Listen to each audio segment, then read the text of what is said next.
Emotions are much like the ocean, ever shifting, dynamic, and impossible to contain. They rise and fall with a rhythm of their own, often beyond our conscious control.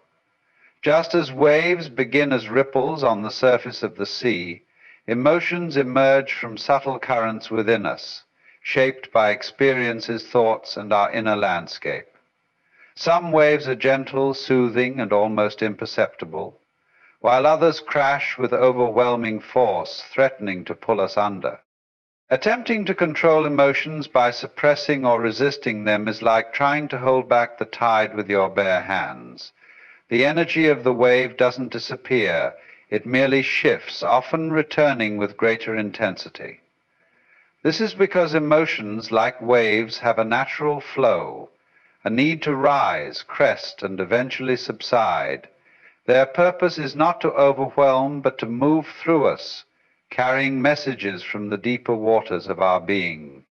When we face a powerful wave, instinct often drives us to fight against it, to brace ourselves in resistance.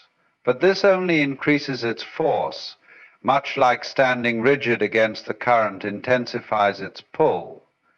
Instead, the art lies in learning to move with the wave, to understand its rhythm and flow. To do so requires presence and a willingness to engage with the experience, no matter how tumultuous it feels. And each wave is unique. Some are born from external storms, conflicts, losses, or sudden changes, while others arise from unseen depths, carrying remnants of memories, fears, or long-held desires. By observing these waves, not as obstacles, but as expressions of the natural ebb and flow of life, we can begin to understand their source and meaning. Much like a skilled surfer learns to balance atop a wave, we too can cultivate the ability to navigate the ups and downs of our emotions. This requires flexibility, awareness, and trust in the process. An acknowledgement that even the most towering wave will eventually break and return to the vast, tranquil sea. The observer's perspective. To truly understand and manage your emotions, you must step into the role of the observer, a silent witness to the shifting tides within. This perspective is not about detachment in the sense of indifference, but rather about creating a space between yourself and the emotion, a space where clarity and insight can arise. When you observe an emotion instead of becoming consumed by it, you reclaim a sense of agency. You reclaim a sense of agency. You shift from being a participant swept up in the storm to a watcher who sees the storm for what it is, a temporary phenomenon. From this vantage point, emotions can be recognized for what they are, energy in motion, arising and dissolving like clouds drifting across the sky. This recognition is key because it breaks the illusion that emotions define you. Anger is not who you are, it is something you feel. Sadness is not your identity, it is an experience moving through you. By witnessing emotions without attaching labels such as good or bad, you allow them to unfold naturally, without resistance or distortion. The observer's perspective is deeply rooted in awareness, a quiet attentiveness to the present moment. It involves noticing not only the emotion itself, but also its physical manifestations, perhaps a tightening in the chest, a quickening of the breath, or a warmth spreading through the body. By tuning into these sensations, you anchor yourself in the reality of the experience, rather than the stories the mind often weaves around it. This practice requires patience and practice, because the mind is quick to identify with emotions, to claim them as personal and permanent. But the observer knows better. The observer understands that emotions, no matter how intense, are transient. They arise, peak, and eventually fade away, much like a flame that burns brightly before extinguishing itself. This realization brings a sense of freedom, freedom from reacting impulsively, from being controlled by fleeting feelings, and from mistaking momentary states for enduring truths. Observing emotions does not mean suppressing or denying them. On the contrary, it means fully acknowledging their presence, giving them room to be felt and expressed without judgment or fear. It is a stance of curiosity rather than control, a willingness to explore what each emotion has to teach. Through this exploration, you come to see emotions as valuable messengers, each carrying a deeper insight about your desires, fears, and attachments. The illusion of control. Control is a concept we cling to, a comforting illusion that gives us the sense of security and mastery over our lives. When it comes to emotions, this illusion becomes particularly potent. We believe that if we can just suppress, manipulate, or dictate how we feel, we will achieve a state of calm or happiness. Yet this very pursuit often leads to frustration, as emotions defy the rigid frameworks we try to impose on them. Emotions arise from the depths of our subconscious, shaped by countless factors: past experiences, ingrained patterns, external triggers, and even biological rhythms. To think we can control them completely is to misunderstand their nature. It's like trying to stop the wind with your hands or command a river to flow in reverse. The more tightly we grip, the more elusive they become, slipping through our grasp and manifesting in unexpected ways. What's more, the desire to control emotions often stems from a deeper fear: fear of vulnerability, fear of uncertainty, fear of facing parts of ourselves we'd rather avoid. By attempting to control emotions, we create a barrier between ourselves and our authentic experience, severing the connection to the wisdom and growth that emotions can bring. Ironically, the harder we try to control emotions, the more they tend to intensify. Suppressed anger festers into resentment, ignored sadness turns into a heaviness that lingers just below the surface. Even joy, when clung to too tightly, can transform into anxiety over its potential loss. This paradox reveals a profound truth: control does not liberate, it constrains. The illusion of control is fueled by the mind's tendency to categorize and judge. It tells us which emotions are acceptable and which are not, which should be embraced and which must be eradicated. But emotions don't operate according to these mental constructs.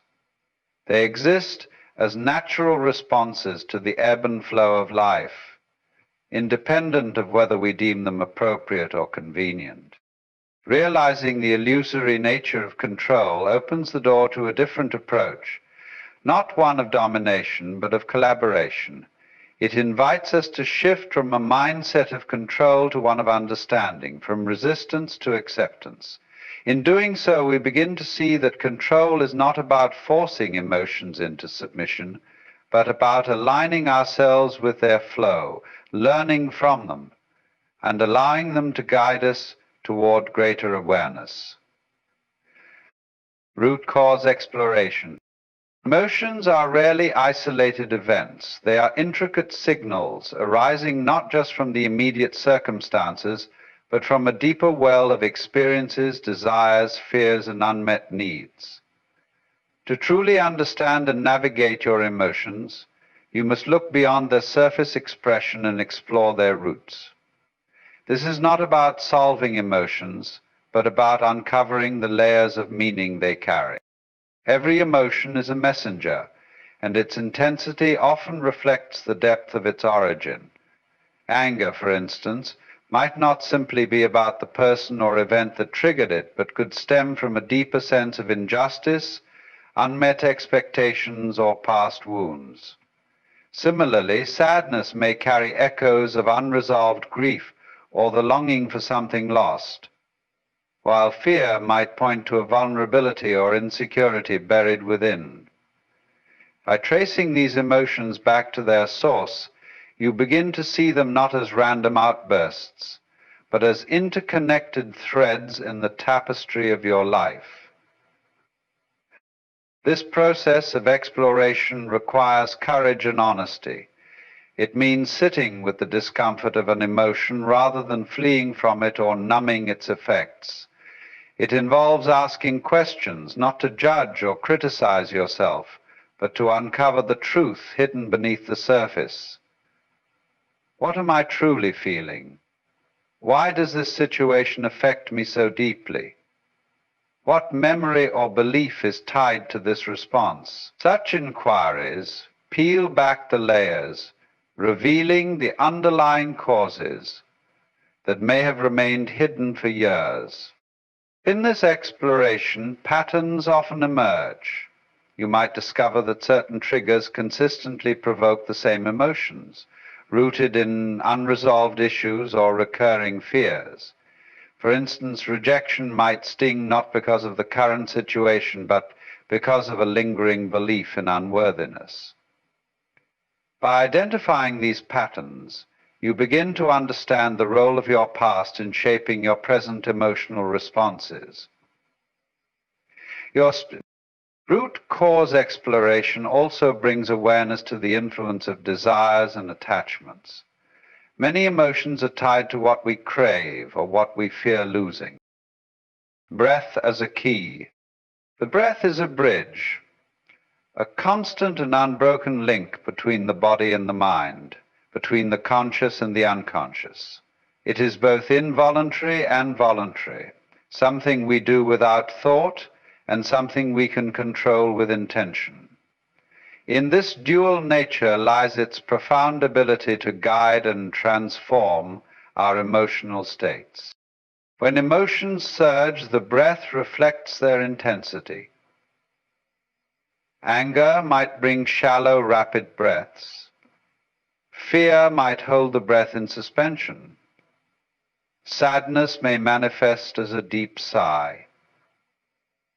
These patterns are not merely symptoms, but also contributors to the emotional experience. The body and mind are inextricably connected, and the breath is the thread that ties them together. By altering the breath, you can influence not only how you feel physically, but also how you experience emotions, mentally and energetically. To use the breath as a key requires awareness. In moments of emotional upheaval, rather than reacting impulsively, pause and turn your attention inward. Notice the rhythm and quality of your breathing. Is it fast or slow? Is it shallow or deep? This simple act of observation creates a gap between you and the emotion, a space in which you can regain composure and clarity. So this may be a radius of 100 miles, a space in which you can regain composure and clarity. Once you have observed the breath, you can begin to guide it.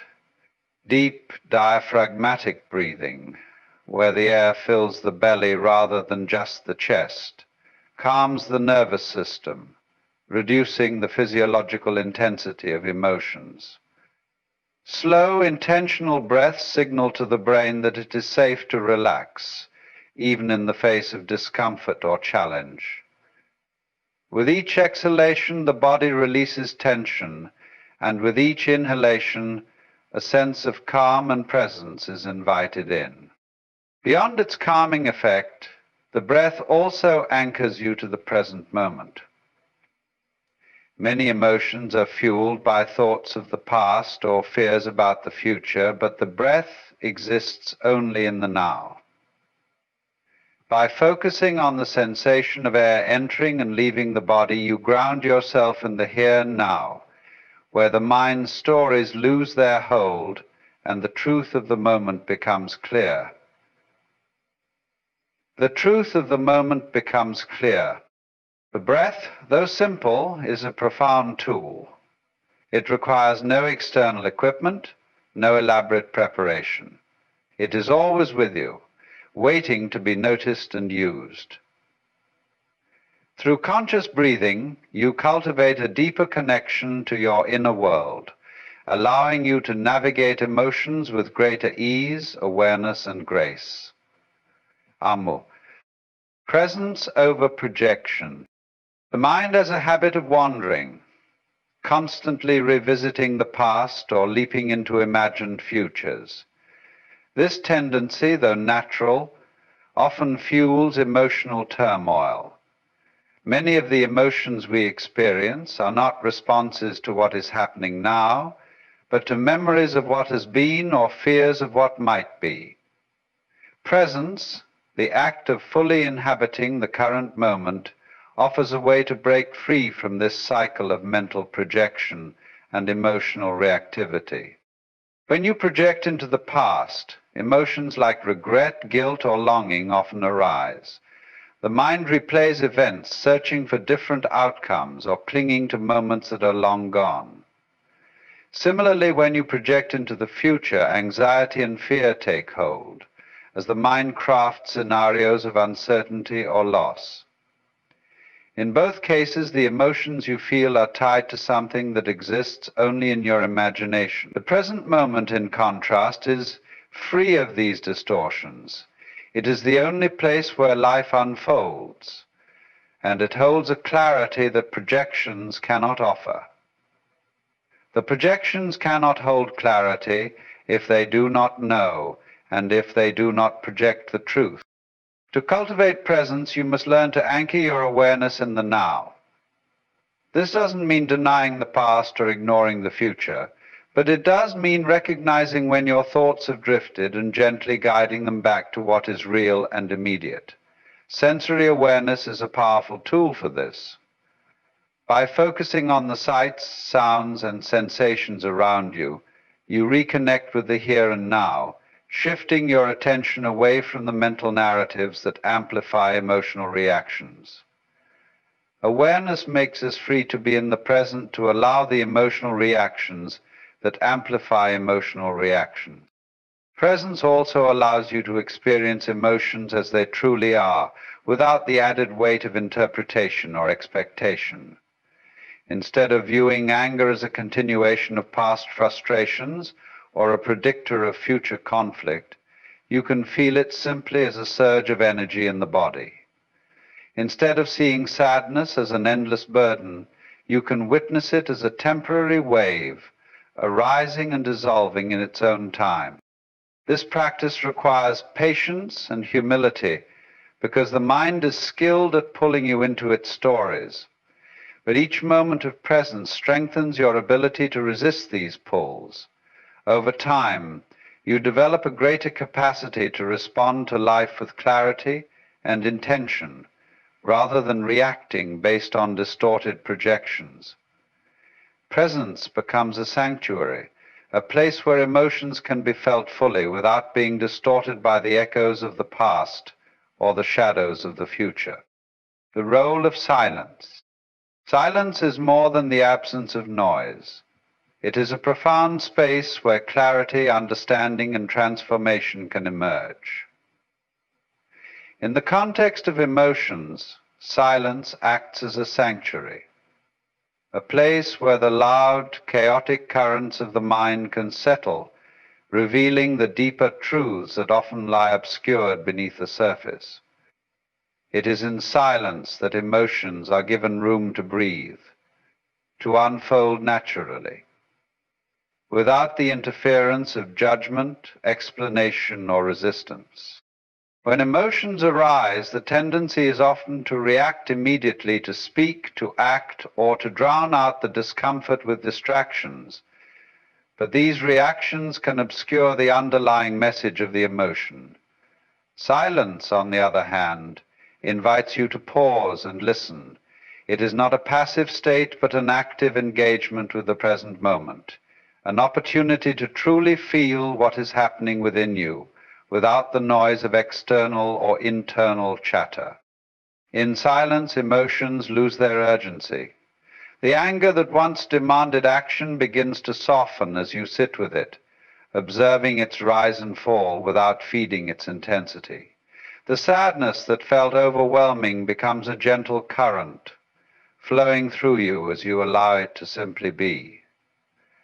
This process is not about suppressing or avoiding emotions, but about giving them the space to exist without the added weight of words or reactions. Silence also provides the stillness needed to discern the nuances of emotions.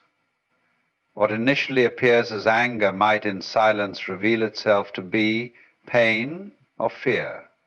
What feels like joy on the surface might uncover a layer of longing or gratitude beneath. This deeper understanding is only possible when you give yourself the time and space to sit with emotions without rushing to define or act upon them. Moreover, silence connects you to your inner wisdom. Without the constant noise of thought and speech, you become more attuned to the subtler signals of your body and mind. The answers to questions you've been grappling with, the insights into patterns that keep repeating, and the clarity about what you truly feel, all of these can emerge in the spaciousness of silence.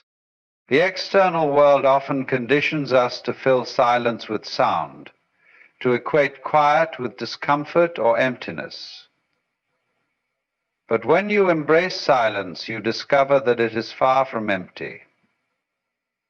It is a rich, fertile ground where emotions can be understood, accepted, and integrated, where you can reconnect with your authentic self and the stillness at your core. Non-attachment. Non-attachment is not about disengagement or indifference. Rather, it is the practice of relating to the world without clinging, without the desperate need to possess or control. It is a stance of openness, where experiences are allowed to arise and fade naturally, without becoming entangled in the desire for them to be permanent. This principle, when applied to emotions, teaches us to let go of our grip on how we think we should feel or how we wish our emotional experiences to unfold. Emotions, like everything else in life, are transient. They arise, peak, and eventually dissolve.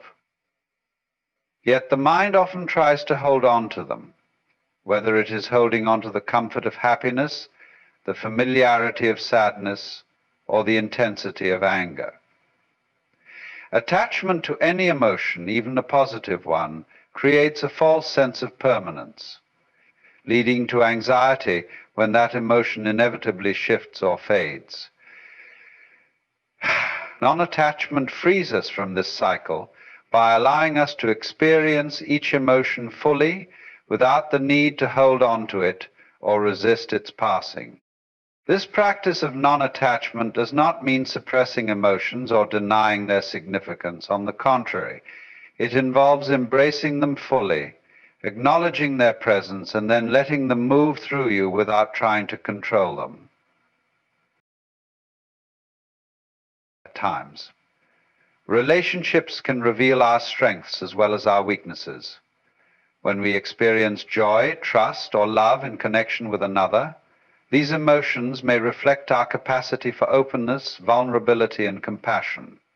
They are signs of our growth and expansion. On the other hand, when we feel triggered, anxious, or disconnected, it can be an invitation to examine the beliefs or fears that may be limiting our ability to connect with others in a healthy, authentic way. So, through this lens, every relationship, whether harmonious or challenging, becomes a mirror for our own emotional and spiritual evolution. Relationships also provide us with feedback on how we show up in the world. The way we relate to others often mirrors how we relate to ourselves. If we are kind and understanding toward others, it may reflect a deep sense of self-compassion. If we are critical or judgmental of others, it could point to an inner critic that we have yet to soften. The more we can see these dynamics clearly, the more we can make conscious choices about how we engage with others and ourselves. Through relationships, we learn that the person we are most deeply connected with is often the person we are avoiding, our true self. The mirror of relationships reflects not just who we are in the moment, but who we are becoming if we choose to engage with the lessons they offer. The beauty of this mirror lies in its ability to show us both the light and the shadow within us, allowing us to integrate both into a fuller, more balanced sense of self. Practice over perfection. Perfection is a concept that often drives us, yet it is also a source of frustration and disillusionment. We strive for flawless outcomes, for smooth execution, for the ideal version of ourselves and our lives. But in this pursuit, we often overlook the simple truth. Perfection is an illusion. It is a moving target, something that seems to be always just out of reach, no matter how much effort we put into its attainment. Instead of aiming for perfection, we might find greater freedom and growth in the practice itself. The ongoing, continuous engagement with life and all its challenges. Epstein, to focus on practice rather than perfection is to embrace the process of becoming rather than the fixed destination of being perfect. Every moment, every action, every emotion is an opportunity for growth. In practicing anything, whether it's managing emotions, learning a skill, or navigating relationships, there is an inherent understanding that we are not aiming for an end point, but for continuous development. But with this mindset, mistakes, missteps, and failures are not seen as failures at all, but as part of the learning process. In the realm of emotions, the idea of perfection can be particularly damaging. We often imagine that we should be able to control our emotions at all times, that we should be calm, collected, and composed in every circumstance. But this unrealistic expectation only increases the pressure, making it harder to embrace the natural flow of feelings that arise. When we shift our focus to practice, we release the burden of perfection. We begin to recognize that emotions, like any skill, take time and attention to master. We don't expect perfection from ourselves, but we engage in the practice of understanding, expressing, and transforming our emotions with awareness and compassion. Practice is also rooted in patience. It is the understanding that we are human beings, not machines, and that growth requires time and repeated effort. Perfection demands immediate results, but practice acknowledges the value of repetition and persistence. Every day, in every moment, we engage with life and the emotions it stirs, knowing that we are learning and evolving with each experience. Even when we fall short or face setbacks, practice teaches us to rise again, to continue with curiosity and dedication. The focus on practice rather than perfection also encourages a deeper sense of self-compassion. When we accept that we do not have to be perfect, we free ourselves from self-criticism and judgment. We give ourselves permission to be imperfect, to make mistakes, and to approach life with a sense of playfulness and openness. This is not about lowering standards or giving up on growth, but about creating a space where we can be more flexible and forgiving with ourselves. We recognize that it is the very imperfections that make us human, that give us depth, texture, and authenticity. We believe that, moreover, practice cultivates resilience. Each time we practice, we strengthen our ability to navigate challenges and embrace uncertainty. Perfection, on the other hand, creates rigidity. When we seek perfection, we often fear failure or deviation from the ideal path. But in practice, we learn to adapt, to flow, and to embrace the unexpected. It is through practice that we develop a deeper understanding of ourselves and our emotional landscapes, and we build the confidence that, even when things don't go as planned, we can handle whatever arises with grace and openness. By shifting our focus from perfection to practice, we open ourselves to a deeper connection with life as it is. We let go of unrealistic expectations and instead engage fully in the unfolding journey, knowing that each step, no matter how small or imperfect, is an essential part of our growth. In this way, we discover that true fulfillment lies not in the pursuit of an unattainable ideal, but in the joy and wisdom that arise from the ongoing practice of living authentically. The dance of emotions. Emotions are not static or fixed. They are dynamic, constantly in motion, like a dance that flows with the rhythm of life. Each emotion is like a step in this intricate dance. Some movements graceful and others abrupt, some light and others heavy. In this dance, we are not merely passive observers, but active participants, responding to the music of our experiences, our thoughts, and our inner landscapes. The dance of emotions is fluid, sometimes harmonious, sometimes discordant, but always in motion, always changing. So you refuse to be alive, he thought. When we try to control or suppress our emotions, we interrupt this natural flow. We may try to hold on to one emotion, such as happiness, hoping to prolong it, or we may attempt to avoid another, such as sadness, thinking that by resisting it we can prevent discomfort. However, just as in any dance, resistance only creates tension, hindering the full expression of the movement. The more we fight against the natural rhythm of emotions, the more disconnected we become from the flow of life itself. To fully engage in the dance, we must learn to let go of the need for control and allow ourselves to move with the music of our emotions. Each emotion, no matter how fleeting or intense, brings its own unique rhythm. Fear might move like a sudden, sharp beat, making us feel tense and alert, while love flows like a gentle, sweeping waltz, soft and expansive. Anger might be a powerful, fast-pacing step, full of force and energy, while joy moves with an infectious lightness, like skipping across the floor. Every emotion brings its own tempo and energy, and the dance shifts with each change in mood or circumstance. In the dance of emotions, there is no right or wrong step. Just as there are no perfect movements in any true dance, there are no perfect ways to feel or express emotions. Every emotion, even those that seem unpleasant or challenging, has its place in the dance. Sadness, for example, brings a sense of depth and reflection, while anxiety calls us to pay attention, to be alert to potential threats or changes. Each emotion has its own rhythm, and in learning to move with it, we discover a deeper understanding of the emotional landscape we navigate. The key to dancing with emotions is presence. When we are present with our emotions, we are able to fully experience them as they come and go, just as a dancer remains in the moment with each movement, never trying to hold on to one step or resist the next.